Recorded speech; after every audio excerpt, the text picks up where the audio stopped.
Allir þættir samstæðuverinnar eru á YouTube.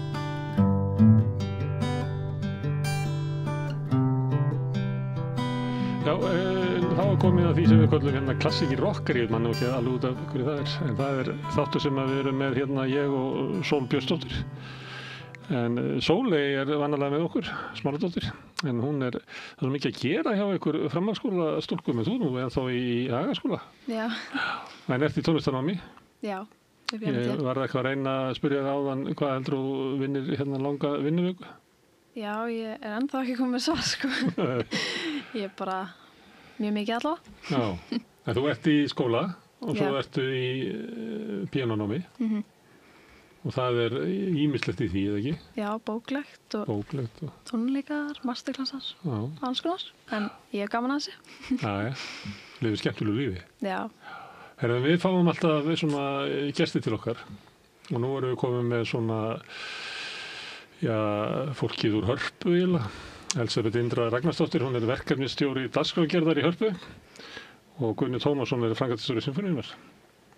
Þið eru svona fólki bak við tjöldin. Fólki í Hörpunni, eða ekki? Bak við tjöldin, sko. Það þarf einhver að vera þess að kíkja á hornin og láta allt gangi.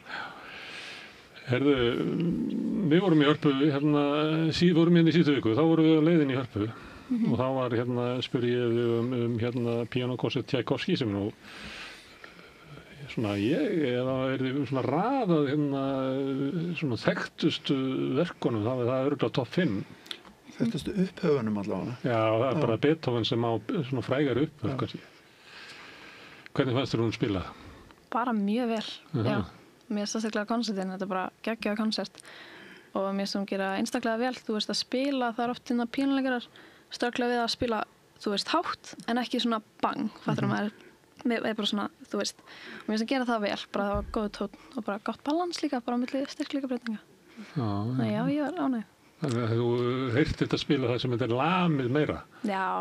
Þannig að þú gerir þetta svona fara alveg upp að. Já.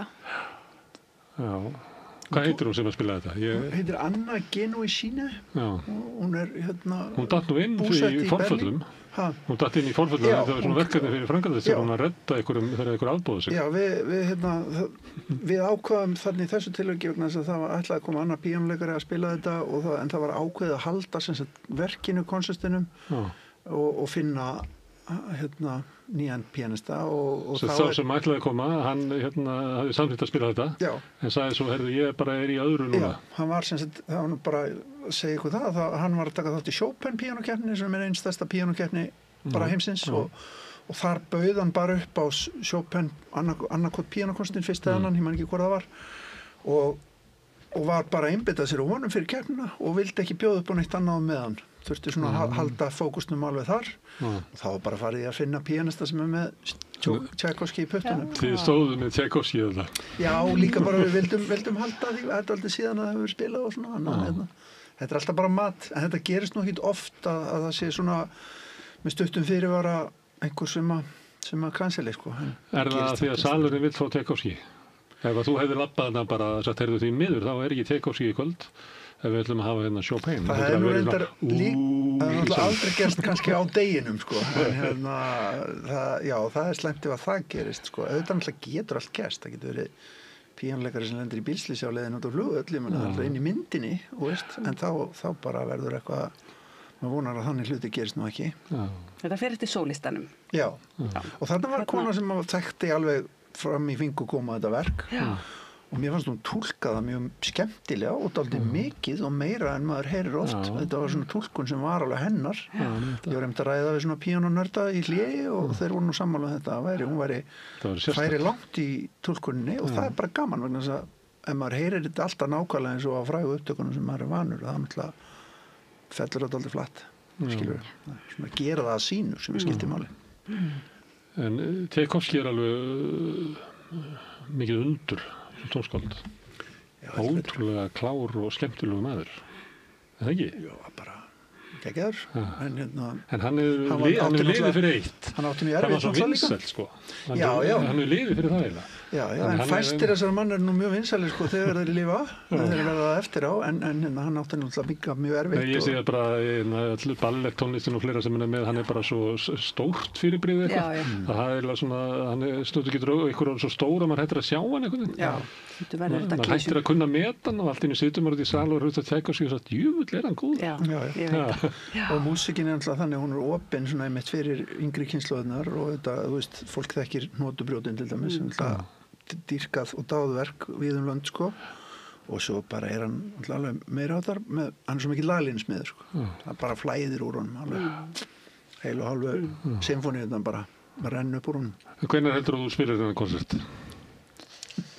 Þegar ég er tilbúin andlega sko, ég bara já, nei En eru svona, ertu með eitthvað svona sem er eitthvað sem er svona stórt sem þú ert eftir að gera svona sem þú kvíðu fyrir eða eitthvað? Eitthvað verk þá? Já, eitthvað svona. Já. Rachmaninoff því að maður hafa svo stóra hendur. Já, það er ég nú ekki. Sérhæfi, þetta er ekki. Nó, þetta er bara hálfa hendi. Hálfa hendin hans, já. En náði hann ekki 2/8 alveg svona frá? Jú, mér minnir hann var með einhvern sjúkdóm sem bara kom sér vel fyrir, hann var píanleikari. Og ótrúlegur píanleikari, hann er til 100 ára gamlar upptökum með honum sem eru bara stórkostlegar, það var brakið mikið í kring, það var alveg spes túlkandi held ég. Það er mjög fyndið að horfa á að hlusta á upptökur að honum að spila. Þú veist þess að ég er að spila Prelude eftir hann, síðan hlusta ég á það og bara úrtekst, þú veist, útgáfan, það sem hann skrifaði, eða það sem útgáfan segir að hann skrifaði. Hann bara gerir ekkert þannig, bara hann gerir alveg að sínu. Já, alveg að sínu, en já, það er áhugavert. Og allt mjög frjálst og einhvern veginn, alveg geggjaður. Það er svo gaman að hlusta gamlar upptökur, sko, sérstaklega í píanleik. Það sem mátti meira. Já, og bara... Það sem var ekki svona löggur að fylgjast með hvort það maður verið að gera rétt. Nei, en það sem gerist þegar það er búið að taka sama verkið upp mjög ofta, þá verður til eitthvað svona, meðaltal eiginlega af túlkuninni, sem að það er svo að brjótast frá. Flutningssagan verður svolítið fyrirferðarmikil. Já, er þetta ekki svona svipað í fiðlu og leik og bara... Jú, allan daginn. Og í... Þetta er svona í leikhúsi, sko. Já, það er að fylgja, sko, með gamlar uppfærslur alltaf þegar þú byrjar. Já. Þannig að það er losnað hluta. Það er einhver baksaga. Herðu, en hvernig fannst þér uppklapslagið þannig? Já, mér finnst það áhugavert. Hún fekk allan salinn til að hlæja svolítið. Já, mér finnst það nefnilega gaman, maður sér það ekki oft. Húmor og flikli. Þetta var Sjostakovits, þetta var einhver lítill vals sem er svona eins og brokkgengur, þannig að það er eins og hún sé alltaf að byrja aftur og rugglist og þetta var ótrúlega flott gert hjá henni. Hún kom með iPad inn á sviðið og ákvaði þetta bara held ég á staðnum, sko. Taka þetta. Af því að það hittst hann og þetta kvöld var ammali Sjostakovits, sko. Fæðingarafmæli. Og þannig að hún ákvaði þetta bara stuttum fyrirvara. Þetta var mjög flott. Býttu, var þetta ekki pert? Nei, ekki hlýi. Nei. Þetta var Sjostakovits Ok, býtum við, já. Svo var það viku áður þá þegar það voru nýraða sammæli pert. Þegar hann var nýraður, þá var pert einmitt þá náðist eitthvað uppklapslag. Oft er eitthvað svona. En ef maður ammæli þá var maður uppklapslag. Já.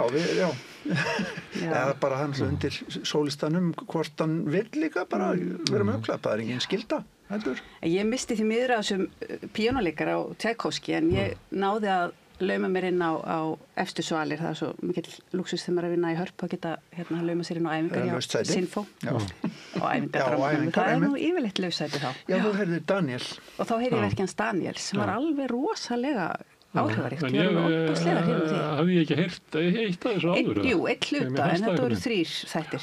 Fyrst þessi síðasti ótrúlega spennandi einhvern veginn. Fyrsti þátturinn. Móttakarinn hjá manni er misjafn, en mér fannst einhvern veginn síðasti hluti verið bara djúvilegt eitthvað svona áhugavert og spennandi og margt í gangi þarna. Hvað er í gangi þarna?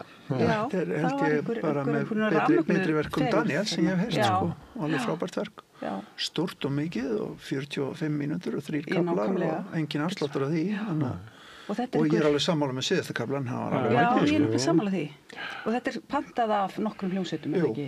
Þetta var Toronto og Nei, Sól, það er þekkt að fólk eins og þú sem ert í tónlistarnámi þeir eru svolítið íhaldsam, af því þeir eru alveg á kafi í sko Bach og Beethoven og eitthvað fleira, þannig að eitthvað finnst nútímatónlistin vera svona. Hvernig fannst þér, Daniel? Mér finnst mjög góður, sko, og sérstaklega sammála með síðasta kaflan, þú veist. Og já, ég er sammála, en þú veist, mér finnst líka, þú veist, með eldri kynslóðina, þau eru náttúrulega búin að hérna, heyra Bach og Beethoven svo lengi. Svona, kannski verða þau líka, þú veist, spennt til að bara svona, já, þetta er nýtt nútíma tónskáld, en skemmtilegt að heyra það. Þú veist, þannig að ég meina, já, þú veist. Það eru margir þannig, en þannig er ekki alveg allir, sko, fastagestirnir, þeir vilja bara fá sem Beethoven. Nei, en mál er að, en sko, þú veist, þarna var samt, það sem er nú kannski áhugaverðast finnst mér allan við að sitja í sal og hlusta á góðar symfóníuljónsveit spila, að hvernig notar tónskáldið þetta furðulega fyrirbæri sem eru nær í 100 manns í hljómsveit. Tónskáldin eru misgóð í því. Heldur betur. Sjóstakói svo nefndur hérna áðan, hann var náttúrulega frábær í þessu. Ótrúlega. Það er svo gaman að bara horfa á hljómsveitina þegar verkunum hans. Það bara fylgjast með því hvernig hann er að nota græna. Og þetta fannst Daniel vera að nota þetta apparat svo vel. Sko. Það voru svo margir litir, og svo slagverki var svo flott. Og hérna básúnar. Já. Það kom svona básúnukabli. Já. Ég hef ekki heyrt fallegri básúnu bara. Nei. Það sem að var að menna svona kæfða. Já, akkurat. Með dabbarná. Já, einmitt. Það breytir hljóðfærinu mikið. Já, með það fallegu kabli. Já. Og það fengu allir sitt svona eins og... Já, þau voru að tala um það í hljómsveitinni, sko. Þetta verk væri dálítið eins og það sem er stundum kallað konsert fyrir hljómsveit. Það er að segja hver og einn rödd fái mikið að njóta sín. Og þetta finnst hljóðfæraleikurum æðislegt, sko. Að fá ljósið á sig í smá stund í stuttan tíma, eins og til dæmis konsert fyrir hljómsveit eftir Bartók sem er mjög frægur svona 20. aldar verk. Það sem allir skína mjög sterkt í smá stund og svo bara rúlla boltinn. Þetta var dálítið þannig á Danmörk, sko, núna. Og það verk náttúrulega svona sögulega merkilegt að sömu leyti, eða þannig var mér ekkert að sagða, sko, að hann fer til Bandaríkjanna og þar eru, sko, mikið af flotta fólki sem eru komið frá Evrópu og allt innu hittir hann, sko, hljómsveit sem er bara miklu betri. Það rennur alltaf upp fyrir honum að ég get samið raunverulega bara einleikskafla fyrir alla í þessari hljómsveit. Þetta er svo góð hljómsveit. Það færðist svo margt til Bandaríkjanna með stríðinu, sko. Svo er gaman að heyra þetta eftir ekki svo langan tíma aftur. Nei, mitt. Það er oft með þessi íslensku verk að heyrast og það er svo gaman eins og með Önnu Þorvald sem er önnur annars stórkvæsli tónskáld sem er alveg... Hún var vikuna undan eða 2 vikur undan. Já. Með líka með frábært verk. Já. En það er einmitt, hennar verk höfum við verið að heyra aftur og aftur og það breytast þau líka. Já. Það er interessant. Þetta var náttúrulega aldrei í gamla daga, það var alltaf bara einu sinni, ef þú fékkst leikið einu sinni verkið þitt og bara fékkst þú annað eftir 20 ár kannski, sko. En þetta er aðeins öðruvísi með Önnu sem er orðin svo mikið stórstjarna, hún er leikin okkur einasta kvöldi held ég bara í dag. Einhvers staðar í veröldinni. Eitt mest spilaða samtíma tónskáld, bara heims. Ég man ekki hvað, sko, þekktustu verkin hennar, Argóra og þetta sem eru svona þekktust. Þau eru leikin, tugum skipta á hverju ári, sko. Svo sástu þá tónleika, með Sellókonsertin. Sellókonsert Önnu. Nei, við minnum ekki. Svolítið svona dimmur, svolítið. Já. Hvaða tónlistakvöld? Hvað segir þú? Voru þetta ekki fyrstu tónleikar starfsafsins? Þetta var frumflutt af Proms. Hérna í... En svo var líka fyrsta verkið núna í síðustu viku var líka eftir Íslending. Já, einmitt, akkurat. Það Kvikmyndatónlist úr Tár. Það var eftir hann Hildi Guðna. Já. Úr Tár myndinni sem er nú einmitt klassiska músík. Hefur séð þá mynd? Nei. Hún er hljómsveitarstjóra, sko. Hvað heitir leikunan? Kate Blanchett. Kate Blanchett leikur hljómsveitarstjóra sem er í svona, sem á nú dálítið erfitt svona andlega og mjög svona dramatísk mynd.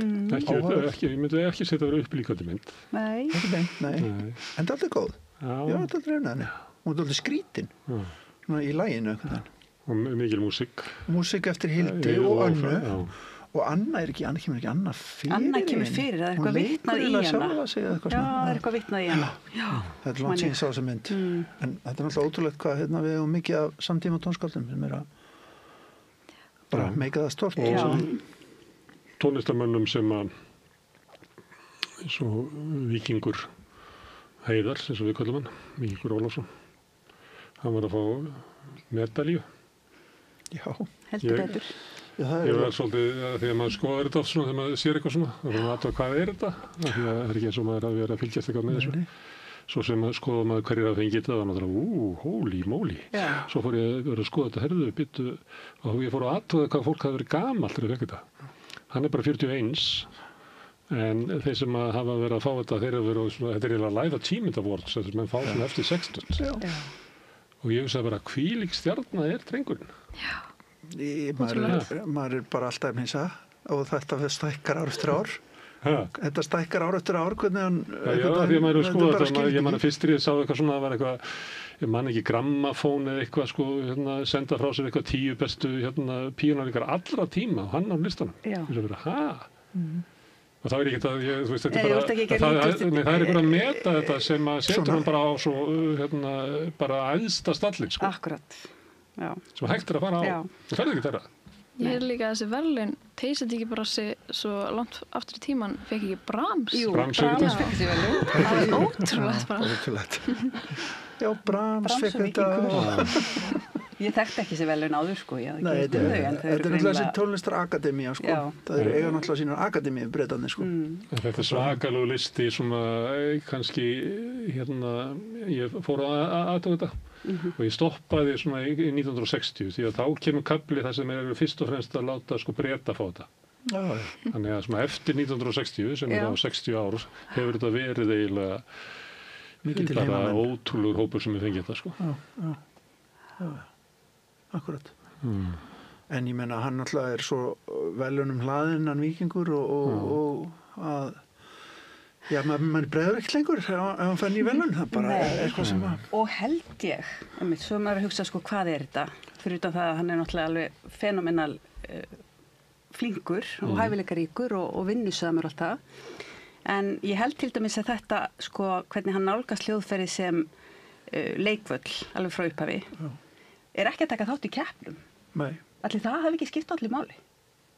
jú. Þú veist, hann fer ekki inn í þetta og hann talar sko hvernig þessi, þetta umhverfi hans er að, sko, foreldrar hans er að örvan til þess að bara fara út og vera svo velju krakki og Og hann þetta er alltaf náttúrulega það sem kallast stundum á ensku svona late bloomer, sko, þú veist. Að vissu leyti, já. Að því leiti hann hefur lýst í, til dæmis þegar hann byrjar í Juilliard skólanum í New York, sem er alltaf besti tónlistarháskóli í heimi, að þá er hann aðeins eldri heldur en krakkarnir hinni, sko.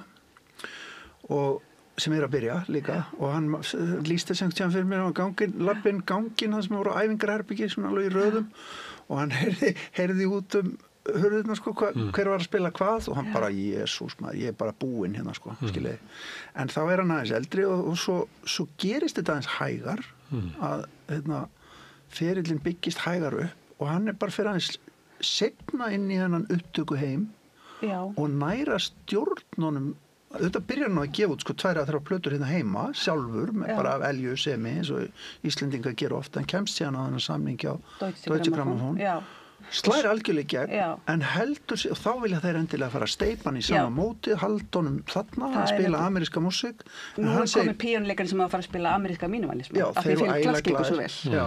Hann heldur nú ekki. Það sé bara næsta sem ég ætla að taka upp er Bach og þeir bara heyri, nei, engan Bach hér sko, en slæri aftur í gegn með næstu plötu og er með konseptið alltaf á hreinu og það sem er svo flott mér finnst það flottast sem ég Víkingur náttúrulega segir mikið hvernig hann hugsa hlutina en hann horfir á þessa klassísku músík Bach og núna er hann að taka upp Beethoven og þetta, hann horfir á þessa menn sem samtíða menn sína, hann endur mótar músíkina hann er að semja hana líka, þú veist, að einhverju leiti þú veist, hann nálgast hana mjög skapandi hátt en innan þú veist, rammin er samt svo skýr Það nærir hann Glenn Gould sem er náttúrulega svipuð típa en konceptið miklu meira skýrt og svakalega skýrt á öllum plötum alltaf hugsun, alltaf ritgerð sem fylgir með sem Halla vinnur með honum og þau saman eru mjög vinna mjög þétt saman, hún hlustar á öll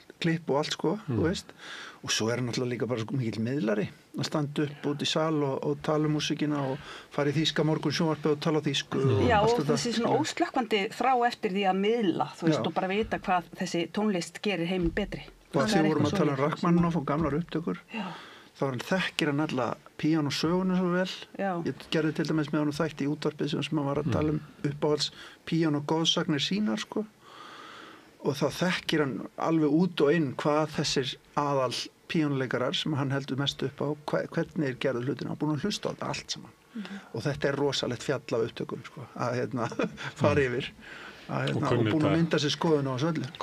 Hann er mjög góður í að tala tónlist. Svakalega. Ég var einhvern tímann bara á Instagram bara eitthvað tónskróla og síðan fæ ég vídeo og hann er bara einhvern veginn grípur áhorfandann. Þú veist, hann segir svo bara alveg frá sinni hjarta. Og þetta elskar fólk. Það er svo gaman að maður sér það ekkert allt.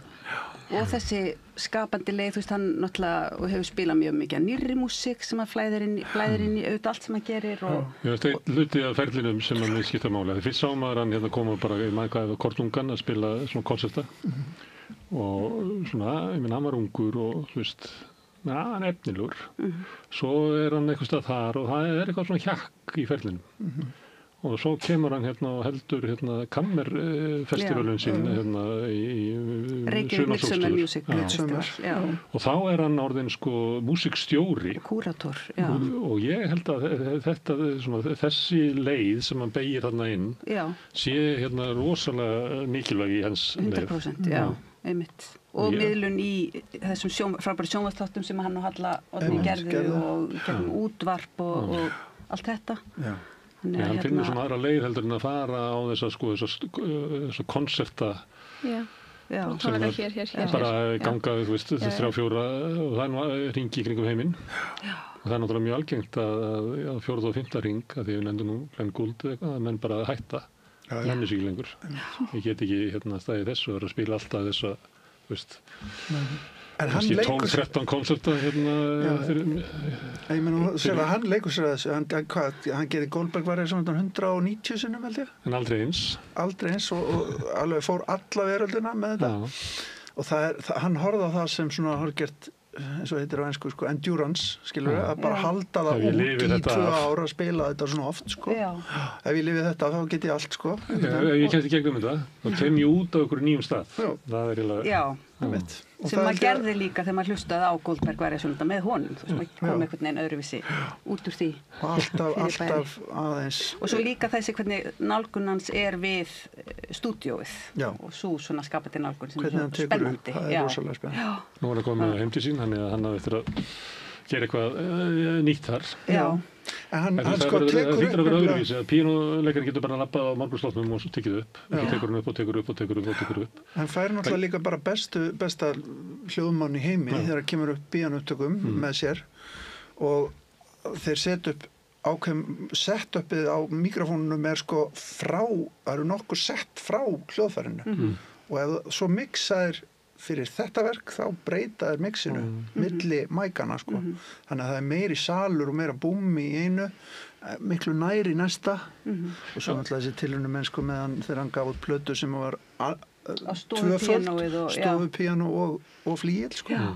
Þetta er náttúrulega svona, til dæmis þegar maður heyrði það, ég heyrði bara hann að vera klikkaður, skilur, að taka upp sömu plötuna 2 sinnum á upright píanó og svo á flíil og hvaða pæling væri það, en það er svo mikil galdur í því og mikil munur. Og verið að fá, þú veist, fann fær Skúla Sverrisson og fleiri til þess að remixa, þú veist, sínar bakupptökur, þannig að þetta er einhvern veginn svo bara spennandi nálgun við endalist frjótt bara. Við tónlist. Þannig hann á allt skilið bara svo fólk átt sig á því hann fer með eitthvað með þetta sem hann er að gera eitthvað sem okkur grunar ekki algjörlega og sumir eru að bíða eftir því hann sendi frá sér verk ég held að hann hefur náttúrulega útsett mikið sko, eða innan milli hafa verið útsetningar hans en hann hefur held ég finnst það að vera svona væntlingsi í loftinu ég veit ekki hvað bjóna til ég held nú hann hafi jafnvel talað það sjálfur sko. Það sé svona það sé ekki að setja eitthvað í skúfu þetta ekki skúfu tónskald eins og stundum við talaðum og hvað er þá með vikingaði hann er bara stórkostlegur tónlistarmaður hann er, nákvæmlega ég heyrði einhverju hann talaði orð performer sem er kannski ekkit sérstaklega skemmtilegt orð eins og flytjandi er alveg glata orð þá talaði hann communicator sem mist svona þú veist, eins og vorum að tala þess að miðlum miðlari svona heilstiftur listamaður forvitin og náttúrulega bara miðlar greind og virkilega góð manneskja. Já, bara svo er það. fyrir allt inn í þetta. En að segja að ég miðlar ekki svipað og þegar Dylan sagði ég bara song and dance man. Þetta ekki svona að vera bara svona uppist það, þá ég bara að spila músík fyrir fólk. Já. Jú, auðvitað í grunninn, þá það. En það er líka verið að, þú veist, það er verið að ekki, það er verið að endur túlka og tjá eitthvað. Og það er þessi nálgun að Bach samtíðamaður minn, Mozart samtíðamaður minn og ég bý hann til í hvert skipt sem ég snert á honum. Já, búa til óvæntar tengingar á milli verka og eins og vorum að tala Tchaikovsky áðan, það er stundum svo erfitt að heyra þessi verk einhvern veginn, þú veist, og heyra þau ný, eins og maður þarf alltaf að heyra þau. Hann er því. Hann er einhvern veginn að skapa þau á staðnum. Og ég held að sé miklu meira frelsi í þessu svona túlkunarmöguleikum núna en var kannski byrjað fyrir svona eins og 40 árum, svona ykkur 1980. Þá var bara, voru allir píanistarnir bara einhvern veginn að gefa það sama út og þeir voru uppgötaðir svona 18 ára aldurinn og þeir fengi að spila þetta og þetta og þetta í nokkurn veginn í þessari röð eins og til dæmis í upptökum og svona en núna er bara, það er miklu meiri leit eftir sem er að skapa til Ég veit það samt ekki, það? Ég meina svo náttúrulega þessi sko rosalega strangi markaðar sem er alltaf að reyna að steypa fólki inn í einhverja skúffur og hann hefur, svo hafa sumir bein í nefinn svona til þess að Já, brjótast undan því. Það var svona tímabila sem var að vera að horfa á svona teknilega getu og svona svolítið vera svolítið flatt sko. Nú til dæmis, eins og ég nefni nú Glenn Gould í þriðaskipti, það fór hann alveg úr tísku sko. Þótti þetta að vera hallærislegt val sem hægt var að velja sko. Að gera þetta svona persónulegt sko. Akkurat. Já, hann var eiginlega ítt út af sakramentinu en síðan einhvern veginn endur uppgötast hann aftur þegar geisladiskurinn kemur þá var hann endur útgefinn sko og þá verður hann svona svo kult sko kultfígúra sko sem að víkingur rekja, hann er til breiðs hóps, þú veist mjög og sérstakt publikum sem reyfið af Glenn Gould eða var hann svo var hann náttúrulega næstu eins og Wagner-istarnir sem alltaf öðruvísi klæðnaður og svona þegar Wagner í óperunni heldur en ítalska óperan bara meira háu stígvölum og svona Sól, hvernig finnst þið Víkingur?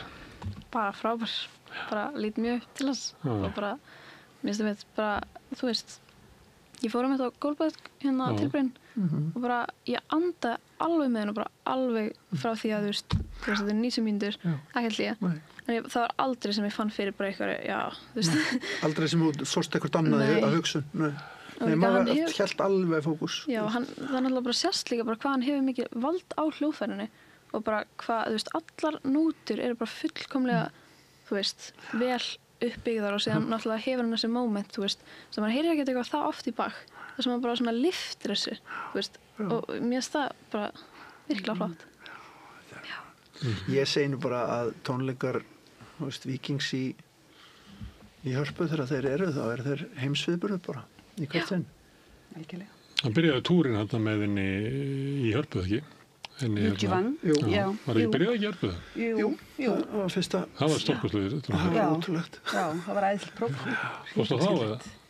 Já Hún er öðruvísi, píanisti Mér fannst meira gaman að sjá hana en ég hef ekki séð hana áður hún er náttúrulega bara algjört fenomen hún er ótrúleg þannig að ég er ekki að segja Víkingur hafi verið fyrir bara mér fannst svo ævintýrlegt að segja Svo fóru þau nú víða og meðal annars þá á einu stað, ég held að það verið í San Francisco þar sem hún hætti við með stuttum fyrir að klukkutíma fyrir var held ég kom eitthvað upp á og hún þurfti að hætta við tónleikana og Víkingur skellti bara í Goldberg Já, skellti bara í Goldberg, alveg rétt, já Tók þau bara svona eftir minni maður skilur það ekkert sko bara, það er alveg lýgilegt sko Hann er alveg andlega búin að, þú veist Já, búin að undirbúa allt heitt og komin í gýrin alveg að fara inn bara líka við og hætta við tónleikana, nei, ég tek bara Goldberg tilbyrðin, blaðlaust Þú ert með prógrami hérna í vetur á Sinfóníunni Já Hvað er hérna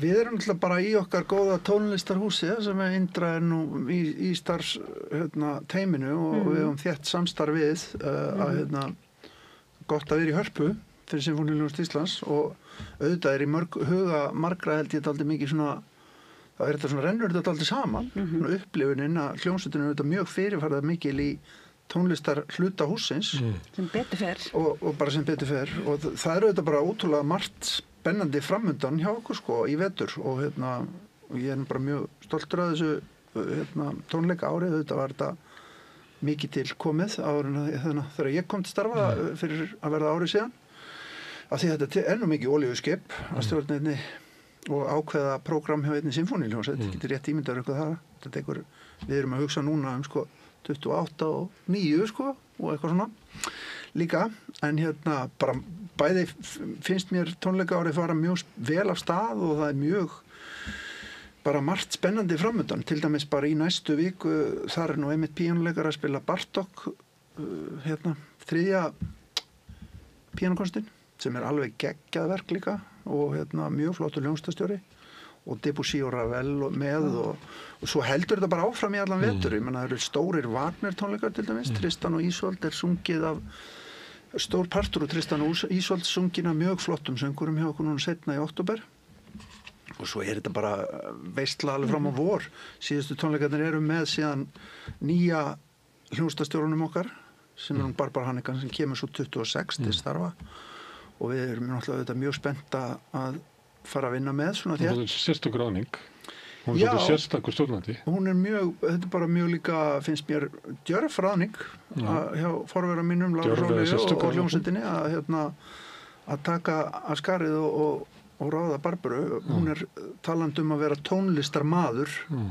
Þá er hún sannarlega tónlistarmaður, söngvari og mikill túlkandi þegar kemur að hljómsveitarstjórnin og prógramerar mjög spennandi og áhugavert sko, hún er með mikið konsept á baku hverja tónleika mjög spennandi þannig að þetta er bara óbúslega margt framundan hjá okkur og gestirnir okkar flottir í vetur stórir tónleikar á listahátíð ekki bæði Mahler og Hildur Guðna já, líklega stærstu verkefnin sko sem að það er ekki alveg rétt hjá mér að Barbara séu síðustu tónleikarnir en hún er reyndar eiginlega í apríl en einu stærstu tónleikarnir hjá okkur eru Mahler 8 sem verður inn á listahátíð að við tvítökum þá risa symfóníu sem eru aldrei eru flutt áður þurfum að stækka sviðið hörpu með þess að það er svo mikið á Íslandi fyrsti flutningur á Íslandi 8 söngvarar, risastóri kórar það þarf að steypa saman 2 kórum og svo er barnakór líka hljómsveitin er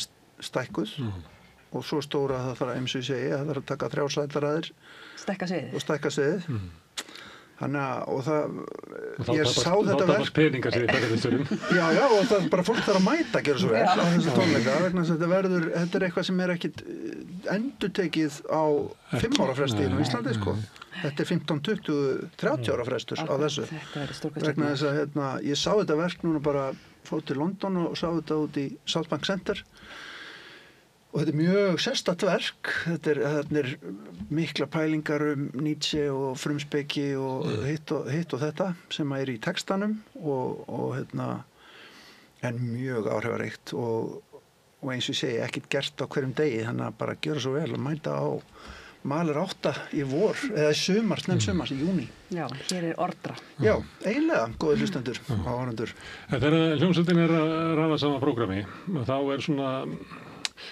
sko, ef þú værir að stýra New York sveitinni eða Berlín, þá bara velurðu bara allt úr efstu hillu. Já. En þú færð að velja eitthvað einu sinni tvisvar úr efstu hillu á hverju ári? Það er nú reyndar sko, þetta er svo skrítin heimur, þessi klassíski heimur, hann er bæði lítill og stór, finnst mér. Það eru rosalega, það eru alveg ótrúlega margir virkir góðir hljómsveitarstjórar auðvitað náttúrulega fáum við ekki kannski þú veist nöfnum mann eins og Simon Rattle eða einhvern til þess að koma hérna oft en við erum nú samt að reyna að næla í hann eitthvað það kannski gengur einhvern tímann en jú vissulega kannski ég held samt að til dæmis tilkomu Barbaru gæti breytt ýmsu þarna að þeir sem komi í kring muni kannski verða svona þeirra frálíður muni þeir svona koma úr kannski næstu skúfafrúan. Úr tengslanetti hennar eða? Já, það hefur allt áhrif. Eins og íslensk tónlistur náttúrulega byggðu upp. Askinasi skilaði náttúrulega. Gaf okkur ótrúlega mikið. Já. Kemur alltaf utan. Og það líka, sko, maður heldur ekki gleyma því Askenasi fékk líka mikinn sjens hjá Sinfóníuhljómsveit Íslands á sín tíma. Hann hafði ekkert verið hljómsveitarstjóri áður. Þannig að hann verður þessi hljómsveitarstjóri sem hann síðan þekktur á seinni hluta ferilsins og kannski minnkar áherslan á píanóið út af því að Sinfóníuhljómsveit Íslands var vettvangur fyrir hann til þess að reyna sig, sko. Það er aldrei merkilegt og það sama má þetta segja, við verðum að og þess vegna er svo mikilvægt, við erum að nefna Önnu, við erum að nefna Daniel, við erum að nefna Víkinga, þetta er allt listamenn sem hafa fengið mikinn sjens hjá Sinfóníunni og Víkingur og byggt sig upp með henni, sko. Víkingur talaði það. Já, og þau eru enda mikli bandamenn okkar líka að vera frá líður og eins og hann. Hann ætlar ekki að gleyma þeim sem að studda hann í upphafi. Nei, við vonum ekki. Heyrist alltaf þegar hann talar. Hefur eitthvað hlustað á Askenasi? Já. Nú, hvernig finnst þér hann? Mér finnst hann bara flottur. Já. Hann var svolítið að þessu svona tímabili þar sem að var svona tæknileg fullkomnun og ég man eftir svona gagnrýni á hann svona, hann væri eiginlega bara of straight góður, svona eins og það væri sagt skákmann svona þetta var ekki Fisser, sko, þetta var frekar Spassky. Ég er nú á því að bestu upptökurnar hann sem píanista séu svona late 60s, sko, og kringum 70, eitthvað hannig. Svo kannski einmitt færist hann yfir í ofmikla svona stafræna og nákvæmni hérna þegar geisladiskurinn kemur kringum 80, sko. Það er náttúrulega alveg brjálæðslegur hópur sem að kemur hérna bara fyrir tilstilli hans. Þetta er ekki sem maður mann svo eftir þegar ég var lítil, þegar Jacqueline Dupri og Daniel Barenboim og Itzhak Perlman. Hann bara dró listaháttið upp úr... Allir þessi bara frægasta tónlistafólk og besta tónlistafólk í heimi. Bara kemur hingað og spilar á listaháttið í Reykjavík. Þetta er náttúrulega bara... Það er mjög fyndið bara, hugsa til þess. Það þarf að búa til annarkot sko sögu eða nota það sem svona hluta í einhverju bíómynd þessar 2 vikur í Reykjavík. Því að Led Zeppelin var hérna líka, sko. Já. Það var stórkostlega stjörnur sem voru hérna, en hann dró eiginlega listaháttið bara úr hatti sínum. Hann hefði aldrei líklega orðið listaháttið nema fyrir hann. Nei. Því að hinn hluti listaháttið það var eitthvað svona norrænt dæmi sem var út í Norrænhúsi. Þeir eru kannski ung til að munna þetta. Já, ég man alveg eftir þessum tónleikum sem Itzhak Perlman. Já, hann kom með hann og Barenboim og Jacqueline Dupri. Andri Previn. Já, Previn sem ég held að hann spilaði í Glæsibæði. Já, og Perlman náttúrulega á Söllinni, sko. Já. Og svo kom Led Zeppelin bara 1 viku eða 2 vikur síðan. Já.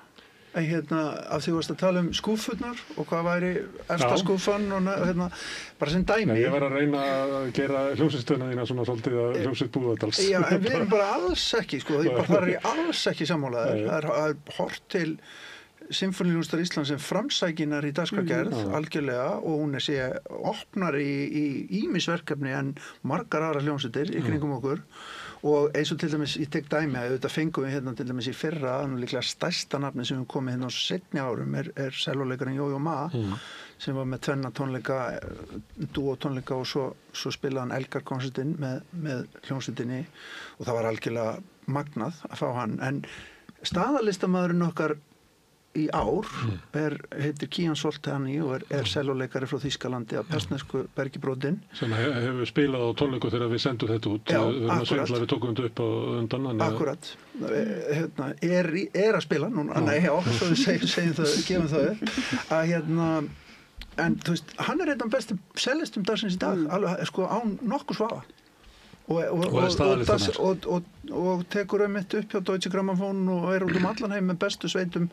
Alice Sara Ott, píanóleikari sem var hérna daginn, hún er sama, hún fer til Chicago hinn daginn og Berlínar og þannig að við erum að fá alveg ótrúlega góða listamenn til Íslands og fólk má alveg átta sig á því, sko, að gæðin á okkar gestum hafa verið á síðustu árum og ára bara já, ég myndi segja, svona allan síðustu 10 árin, þá er þetta alltaf að hækka. Og hljómsveitin sjálf. Og þetta auðvitað náttúrulega, auðvitað dregur hana áfram og hljómsveitin vex með góðum hljómsveitastjórum, góðum gestum og við viljum auðvitað fá þannig fólki heimsótt, en þá verðum líka að vera á tannum og vera tilbúin í það og allt það, þetta er auðvitað, þetta er samtal milli listamanna. Þannig það er ekki svona eins og var notaði svolítið í gamla daga, kannski segja svona, ef þú kemur sko verið svo lítil og þú væri kannski ekki mikið borgað en þú getur séð eldgos. Já. Ég notaði þetta eins og þið verið að vera að veiða mann eitthvað til Íslands. Segðu hann að hann getur séð eldgos. Það sé bara góðar líkur að eldgos á meðan það byrjaði að gjósa á meðan hann var innan, sko. Þannig að við stóðum við það. En mér langar líka talandi svona þessar alþjóðlegu stjörnur og þetta alþjóðlega samhengi að þá sko Harpa þáttakandi í svona samtökum evrópskra tónlistarhúsa. Þetta heitir ECHO, European Concert Hall Organization, og þetta mjög virðulegur og skemmtilegur, hvað þetta, kringum 20 tónleikahús í Evrópu. Flottustu hús í Evrópu. Bara flottustu hús í Evrópu. Elbphilharmonie í Hamborg og Bósar í Brussel og Barbican og svo framvegis.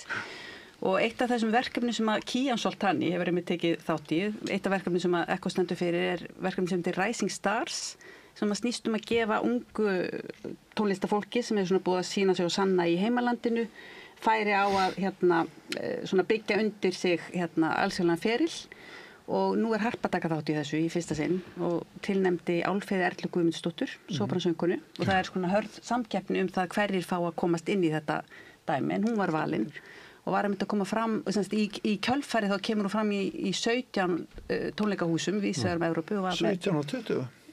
Já, og var sem sagt í gærkvöldi að koma fram í koncertgebá á stórkostlegum tónleikum. Það var bara standandi lóaklapp og hún fer til Elbphilharmonie, og svo sem sagt verða fernir tónleikar í Hörpu í maí með þessu 4 verkefnum sem eru inn í þessu Rising Stars. Sem ykkar verkefni en ekki sinfóníunar? Nei, en bara og það margt í húsinu annað en sinfónían? Það svo sannarlega, já, akkurat, en bara talandi þessi, og maður finnur það hvað það skiptir miklu máli eins og fyrir Hörpu að vera í þessu samhengi. Og það svona mjög virt samtala milli húsana, og þetta geta verið alltaf fílabeinsturnar, þessar sinfóníuljónstir og tónlistarhús, og það mjög mikil meðvitund að opna húsin fyrir alls konar þjóðfélagshópum. Bara svona inngildingar áherslur eru mjög ríkar. Og svo ég bæti nú í það að barnastarfið hjá okkur og fræðslu og barnastarfið náttúrulega eitt af mikilvægasta sem við tökum á okkur, að bjóða upp á barnastundi fyrir alla yngstu börnin, skólatónleika og allt, og bara við fáum til okkar 20.000 skólakrakka á ýmsum aldri á hverju ári á tónleika. Bara á skólatíma líka stundum, þannig að og auðvitað alveg frábært þar sem unnið líka í Hörpu, og þar barnadagskrá alltaf á og til. Og bara mjög minnstakosti 2 í mánuði. Og því að við erum kannski að tala um Hörpu en einbytta okkur að músikhlutanum, auðvitað þetta ráðstöfnuhús líka, en það bara svo mikið að músik annari. Já, og líka, en klassíkin, þá ég að tala kammermúsíkin skiptir líka svo miklu máli. Sunnudagstónleikar mikið, hvað heitir, Sígildi sunnudag? Sígildi sunnar alla sunnudag klukkan 4. Og kammermúsikklúbburinn, hann var að byrja á sunnudaginn, með frábært prógram. Já. Bara frábæri tónleikar, ég fór bara að var í leiðslu, á þeim tónleikum. Og mjög vel spilað. Já. Og vonandi eflist kammermúsikklúbburinn var þessi mikilvæga stofnun sem þetta nú 69. starfsárið hjá þeim merkilega félagsskap, og hann náttúrulega skipta útrúlega miklu máli fyrir tónlistafólk og meðal annars hljóðfæraleikara í Sinfóníuhljómsveit Íslands sem hafa alltaf, það svo mikilvægt að komast úr hljómsveitinni og spila kammermúsík. Og líka mikilvægt fyrir áhorfendur að hlusta á kammermúsíkina. Já, heldur betur. Því það eru bara stór hluti af músiksögunni sem eftir. Hvernig finnst þér að koma í Hörpu, Sól?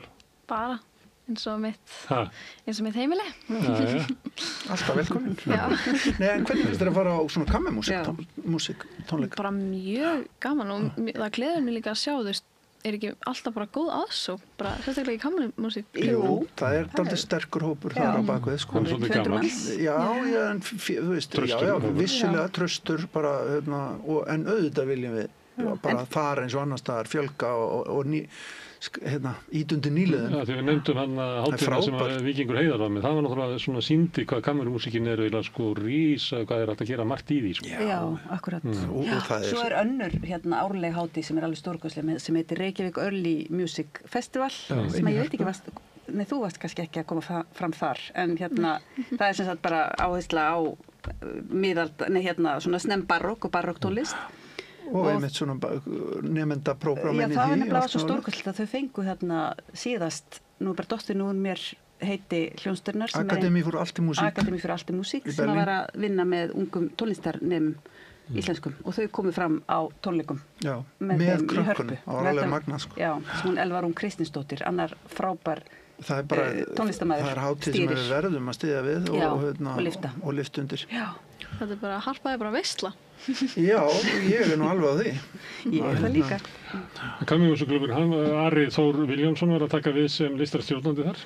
Já, Þannig hann ætlar örugglega að skilja til spor í því. já, það var nú einmitt nefnt bara í krítíkum þessar tónleika sem hún nefnir Ravel og Pert að þetta væri nú kannski efniskrá sem að hefði ekkert endilega heist alltaf svona, eða væri kannski dálítið nýja brum í kringum í þessum félagskap, en það er bara frábært að það er bara svo mikið til að góðri músík og það er það sem er náttúrulega skemmtilegt við klassíska músík finnst mér að brunnurinn hann tæmist bara ekki sko. Nei. Og Ari er góðu fyrirleikari. Það er alltaf fallegu tónnin í fyrirlunas. Sammála. Eitthvað svona það er svo merkilegt að fólk geti tekið hljóðfæri og spila það og maður bara skynjar hvað þetta er. Já. Og þetta voru með Það honum er vígilegt sko. Þetta voru með honum Sigurgeir Ragnarsson sem er fyrsta selló hjá okkur í sinfoníunni og svo Liam Kaplan sem er píanuleikarinn í hljónstinni. Það þarf að vera góð píanuleikari í hljónsett sem að lendir í ýmsu, skal ég segja, og ég ætla að nefna dæmi um það. Daginn var pröfuspil, hæfnispróf hjá hljónstinni leiðarastöðu í klarinett, fyrsta klarinett. Sem er náttúrulega rosalega mikilvægt því það eru til margir svo fallegir svona klarinett. Dásanlegt hljóðfæri.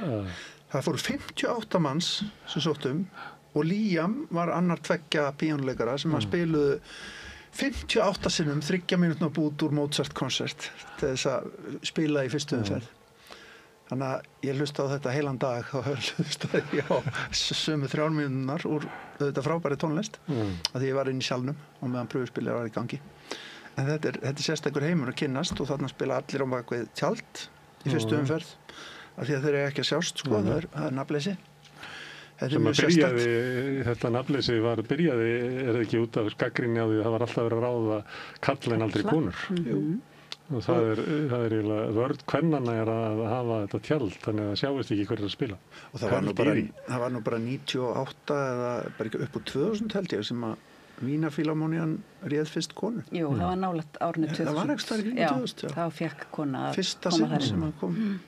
Og með þess að kallar á hörpurnar sem eru nú ekki algengir hörpuleikarar, hörpuleikarar, en samt, já. En þetta er aðeins tjaldskipt. En núna ef þú sér strengina, sérstaklega fiðluna og víóluna, þá eru kannski bara 4 kallar, hittir allt konur. Já, kannski aðeins fleiri, já. Og bassarnir eru bara kallar því með þessu okkur. Já, ég veit ekki alltaf. Ég hef ekkert tónleikum daginn var kona. Já, og kona á pákur. Já, það var gestur. Svo komið kona á pákur og hún er frábær spilari, það ekki? Hún er alveg mögnuð. Soraya, frábær pákurleikari.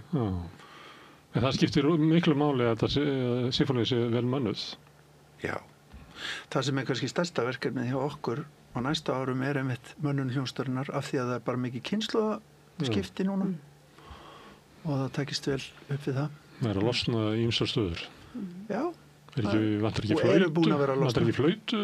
Er ekki óráðið við það? Hann er á pröfutíma núna eitt sem að... Við erum mjög hrifin á honum. Já, hann heitir Rafael. Hann heitir Rafael. Já, hvaðan? Hann er Filipseyingur fæddur á Íbísa. En er þú að ráða klarinduleikara? Fannst klarinduleikara úr þessum hópi? Það eru 3 sem koma í pröfu. Okay. En ég og Sóley greiðum atkvæði með flautuleikarum. Já, þeir eru hrifin á honum. Já. Tókst eftir fyrsta trompetinu? Núna? Nei, sem var á... Sem var núna hjá Danna? Já. Ekki það ég ætla að fara að spyrja það út í alla, en auðvitað ekki gera það, en hann er líka á pröfu. Það eru 8 núna á pröfutímabilinu. Hvernig er þetta? Þarna, til dæmis í trompetinu, þá sita þarna 2 gamlir sem maður er búin að horfa á í 40 ár. Góður gildir, já. Góður gildir, ég er ekkert að... Er það þannig að þú ert leiðari ákveð tíma og svo færur þig aftur í svona eins og Wise Old Men og... Þú hefur réttið þess, já. Frá upp á 50 með þess að. Þá getur svo sem er leiðari í leiðarastöðu getur fært sig aftar í deildina niður sæti. Og gerir fólk það ekki? Ekkert allir en sumir gera það bara. Ég vil vera sendir eða ekki neitt. Sumir get ekki beðið eftir því að færa sig aftar og losna við ábyrðinum að leiða hljóstina en aðrir bara. Það er í trompetunum held ég eru gamli leiðarar hérna. Já, Einar var fyrsta trompet. hann er núna ánægður með nýjan vinnuvélaga sem er að setjast inn. Þannig að þetta er mikið liðakeppni. Eða svona, þetta er frábær heild, þessi hljómsveit, og ég veit, fólk álega átta sig á því hvað hún er sko á háu plani, og við erum heppin að eiga svona góða hljómsveit, og þetta er nú bara skilgreint í lögum, það er ekki margt sem er skilgreint í lögum sem eign íslensku þjóðarinnar, en Sinfóníuhljómsveit Íslands er eitt af því. Okkur auðvitað betur að manna hana en til dæmis Alþingi. No comment. Já, það er gaman að horfa á hljómsveitina, og með tímanu þá þekkir maður svona fólk á þess að þekkja það, sko. Maður bara sjá það svo. Við fylgjumst alltaf með einum fiðluleikara til þess að athuga hvernig hann tekur undir klappið. Já. Það er ég alltaf grunum það að segja harðasti dómarinn á svæðinu. Já, þegar hljómsveitin klappar meinir. Já, og þegar hann klappar þá er eitthvað sko stórkostlegt. Hann gefur ekki sko mikið klapp sem að sé alveg. Það er bara gaman að horfa bara á fiðlurnar og alveg upp í bassana, þetta er eiginlega sama hljóðfærið, þetta er svo ólíkar hreyfingar. Og óbóið verður svo rautt í framan. Þetta er bæði náttúrulega þetta leikrit sem þetta er mjög sérstakt fyrirbæri, Sinfóníuhljómsveit sem fyrirbæri, en mér finnst það alveg rosalega heillandi, og líka það að setjast í góðan tónleikasal, sko. Það er svo forvitnilegt, sko, út af hljómnum sem verður til. Mér finnst þetta mjög merkilegt daginn, ég var út í Svíþjóð í Stokkólmi, og ég heyrði 2 daga í röð sömu symfóníuna. Þetta er Sibelius-symfóníuna. Ég kom sem sagt heim daginn eftir og heyrði hann aftur hjá okkur. Já, ég skil. Já. Og með alveg sikkur í hljómsveitinni, Svíarnir spiluðu alveg dásamlega í Konstitúsinu í Stokkólmi, en hljómurinn var rosalega langt frá mann einhvern veginn. Það var svona eins og bara í öðrum heimi. Svo kom maður í Hörpu og hljómsveitin spilaði symfóníuna rosalega vel, ég var mjög ánægður með flutninginn, en maður var einhvern veginn inn í hljómnum. Og þetta er náttúrulega, og þau eru svo ólíka þessi hús, og þess vegna er líka mikið vett fyrir hljómsveitina, eins og við gerum reyndar í vor að fara á tónleikaferð til Evrópu og spila í öðrum húsum og allt þetta. Það er svo margar hliðar á þessu. Ég get talað um þetta eins og þessi heyrið. Sól, hvað er það að æfa núna? Á píanó? Hvað er það að æfa? Ég er byrjað á Schumann píanókonsertinum. Nó, geggjaður. Já. Mikið uppáhaldskonsert Víkings. Já. Nú spilaði með Sinfó. Já, mjög flott. Og Etíu eftir Chopin, nummer 1, nei, nummer 8.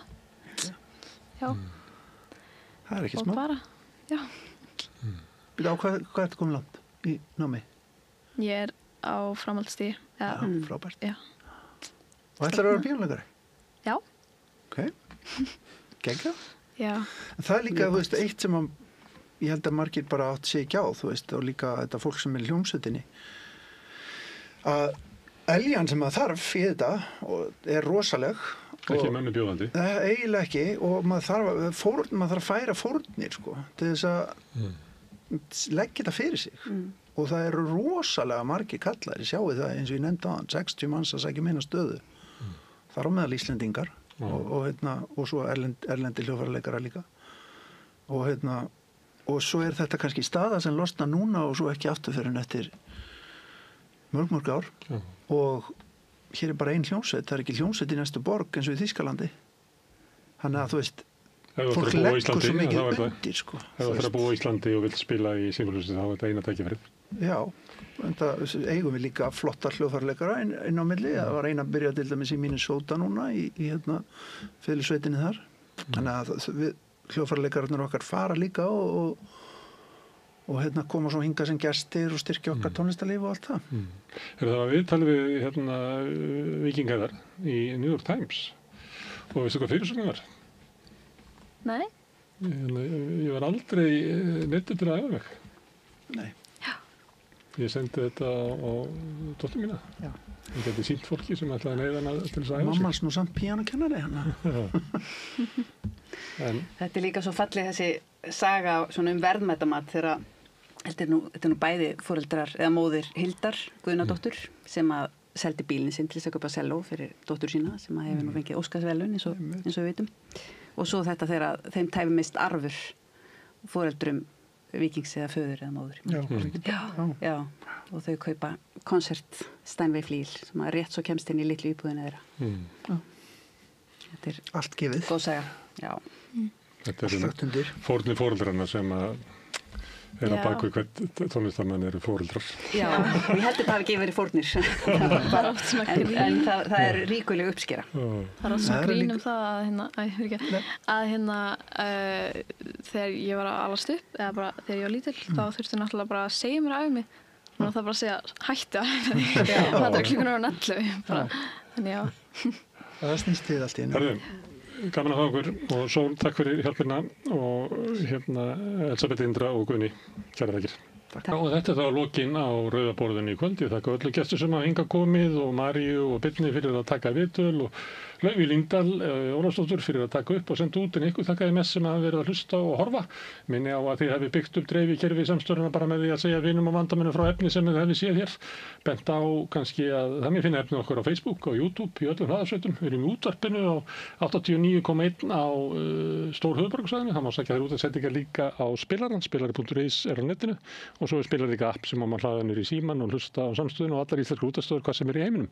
Við erum komin í sjónvarpið til þeirra svo heppin að skipta við fjarskiptafyrirtæki Síman, það eru númer 5 á fjarstýringunum, við erum líka í kabelkerfunum á Suðurnesjum, kannski mun önnur dreififyrirtæki bjóða líka sínum viðskiptavinum upp á efni frá samstöðinni sem er 24 tíma sólring, 7 daga vikunnar, allan ársins samfélagsumræður við þetta rauðaborð og í öðrum þáttum samstöðurinnar. Það sem drífur samstöðun áfram er sá hluti áhorfenda og áheyrenda sem hafa gert áskrifundur, fólk sem að veit að samstöðun er mikilvægur þáttur í samfélaginu, mikilvægt fyrir lýðræðið og almenna umræði í samfélaginu. Ef þú vilt slást í þann hóp, þá getur þú farið inn á samstöðun.is, það er nappur sem ástöndur áskrift, það getur þú skráðið fyrir 2.750 krónum sem er grunn-áskriftin okkar, þá mátt borga meira þú vilt og þeir sem að kjósi getur látið áskriftin innan sem félagsgjöldin í alþýðufélagið, en það er einmitt alþýðufélagið sem á og rekur samstöðuna. En þetta er komið gott hjá okkur í bili. Við verðum næst hérna á morgun klukkan 16, klukkan 4 síðdegis, þá verður þátturinn vikuskammturinn, en ég segi góða nótt. Segðu það á Samstöðinni. Samstöðin er í eigu hlustenda, áhorfenda og lesenda. Sláist í hópinn og gerist áskrifendur.